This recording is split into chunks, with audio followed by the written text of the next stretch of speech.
Presence मेरी पीरी ग्वालियर।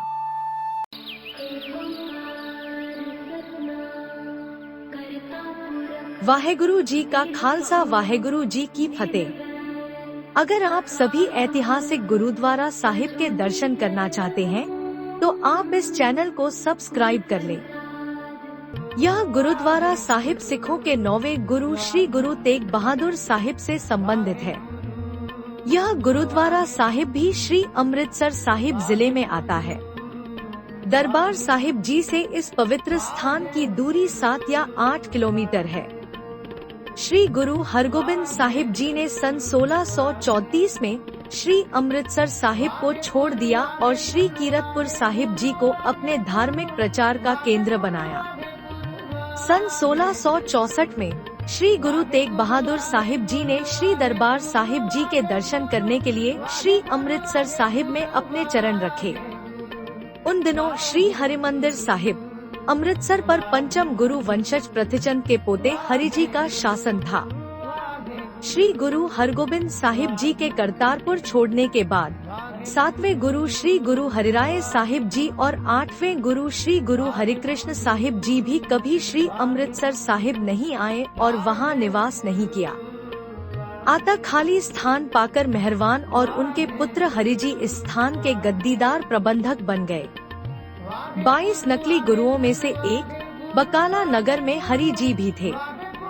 गुरुदेव जी के आगमन की सूचना जैसे ही अमृतसर के स्थानीय मसंदों और हरि जी को मिली, वे सोचने लगे कि बकाला नगर की भांति उन्हें भी वहां से न निकाला जाए। इसलिए उनके मन में ये डर बना रहा। जल्दबाजी में उन्हें कुछ समझ नहीं आया और वे खुद को बचाने के चक्कर में दरबार साहिब श्री हरिमंदिर साहिब जी से निकल गए और प्रवेश द्वार पर ताला लगाकर कहीं छिप गए।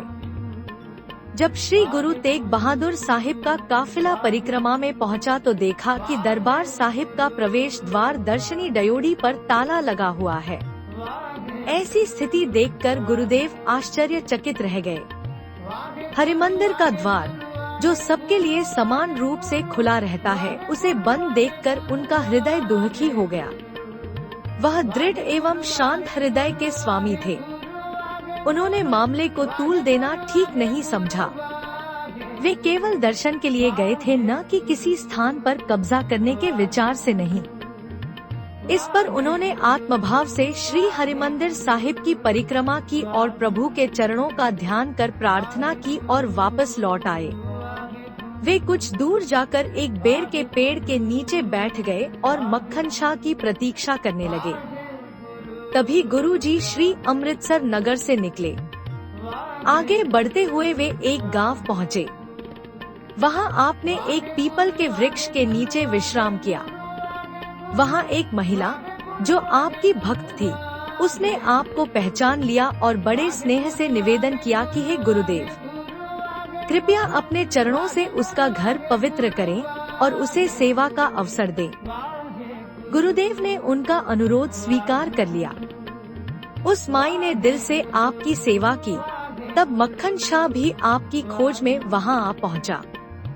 जब श्री अमृतसर साहिब की संगत को इस घटना के बारे में पता चला तो वे 9वें गुरु श्री गुरु तेग बहादुर जी से क्षमा मांगने के लिए वल्लाह गांव पहुँचे। उन्होंने मसंदों के दुर्व्यवहार पर दुख व्यक्त किया। संगत में सभी माताएं थीं। आपने सबसे कहा कि यही ईश्वर की इच्छा है। तब माताओं ने आपसे वापस चलने का आग्रह किया, परंतु गुरु साहिब जी ने वापस जाना स्वीकार नहीं किया। गुरु साहिब जी ने उन माताओं को आशीर्वाद दिया और कहा, माइया, रब रजाइया, इसका मतलब यह है कि संसार को तृप्त करने के लिए भगवान ने माँ की रचना की है। आगे गुरु, आगे गुरु, आगे गुरु, आगे गुरु, आगे गुरु, आगे गुरु, आगे गुरु, आगे गुरु, आगे गुरु, आगे गुरु, आगे गुरु, आगे गुरु।